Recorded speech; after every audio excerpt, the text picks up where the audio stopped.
Jean-Jacques Rousseau nasceu em Genebra, na Suíça, em 1712. Aos 16 anos, tornou-se o protegido de Madame de Warren. Aos 30, mudou-se para Paris como professor de música.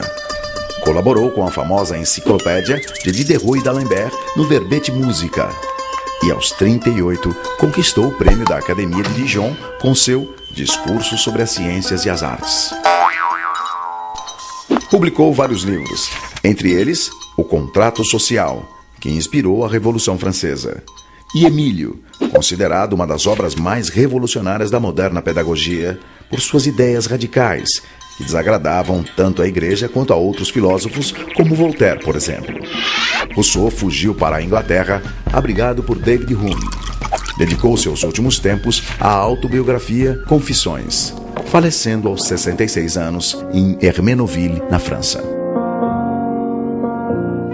A ti me dirijo, mãe amorosa e prudente, que soubeste te apartar da estrada trilhada.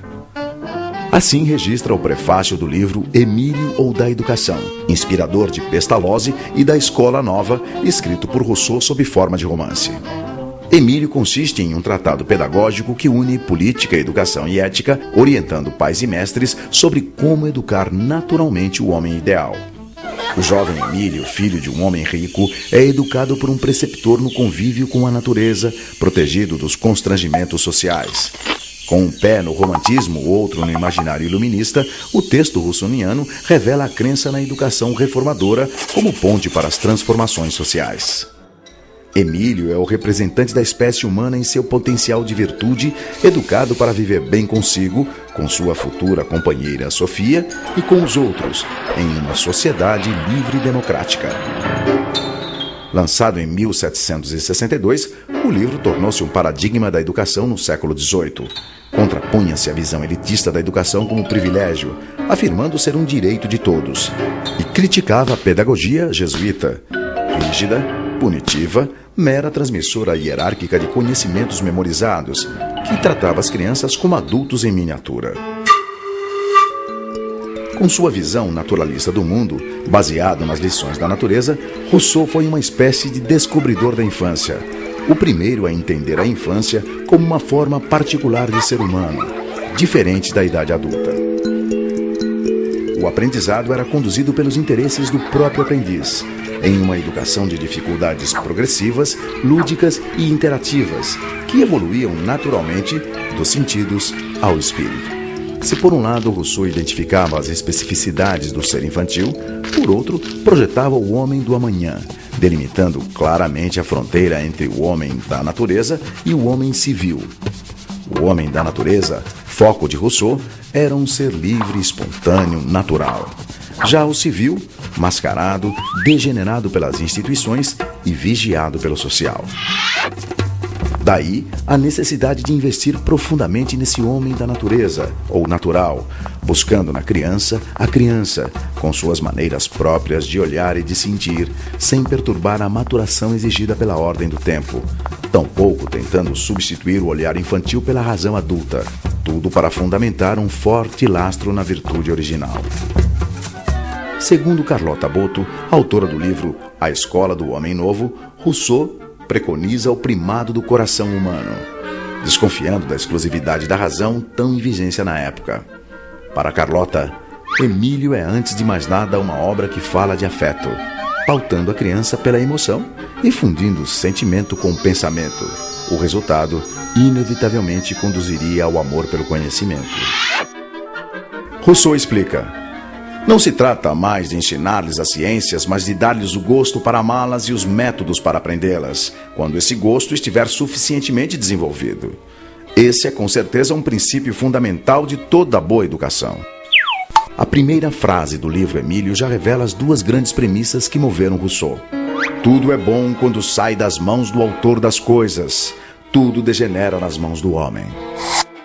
Para Rousseau, o homem nasce bom, mas a sociedade, a vida cosmopolita, as instituições sociais, a civilização, enfim, o corrompem, mexendo, alterando, mutilando, tornando artificial tudo que é natural, sufocando a bondade do homem e manipulando a sua mente. Como evitar isso?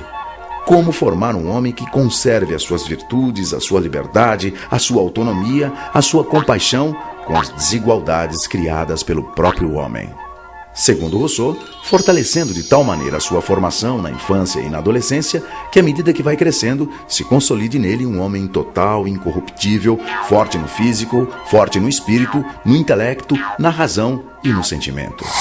Saindo de minhas mãos, ele não será, concordo, nem magistrado, nem soldado, nem padre. Será primeiramente um homem. Rousseau visava ensinar ao homem o seu estado de arte como homem, formando no jovem, como ele escreveu, o coração, o juízo e o espírito, ensinando ao aluno muito mais do que uma profissão. Que se destine meu aluno à carreira militar, à eclesiástica ou à advocacia, pouco me importa. Antes da vocação dos pais, a natureza chama-o para a vida humana. Viver é o ofício que lhe quero ensinar.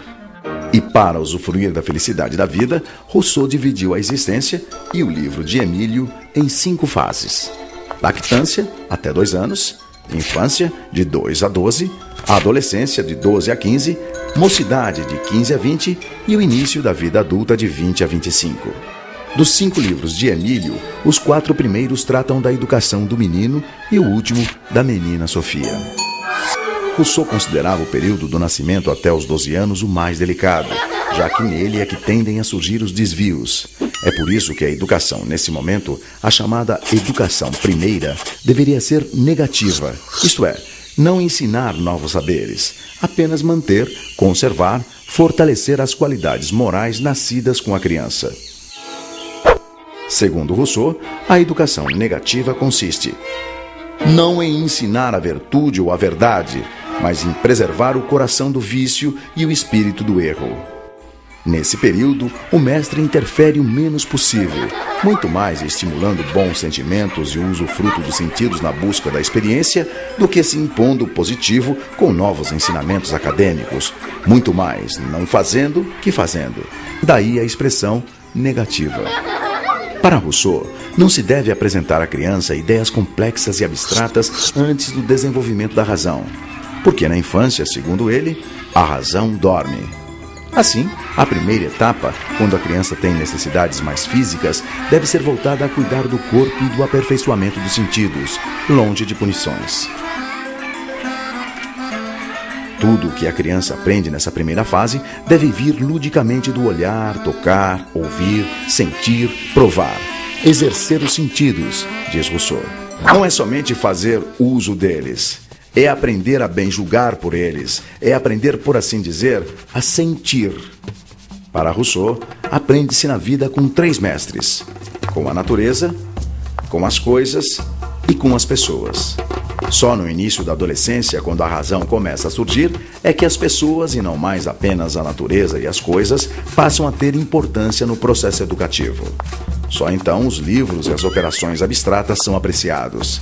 E Emílio, enfim, pode vir a se completar como adulto e homem total da utopia de Rousseau. Assim, seu corpo e seu espírito se exercitam ao mesmo tempo. Quanto mais se faz forte e robusto, mais se torna sensato e judicioso. É o meio de ter um dia aquilo que julgam incompatível e que quase todos os grandes homens reuniram em si: a força do corpo e da alma, a razão de um sábio e o vigor de um atleta.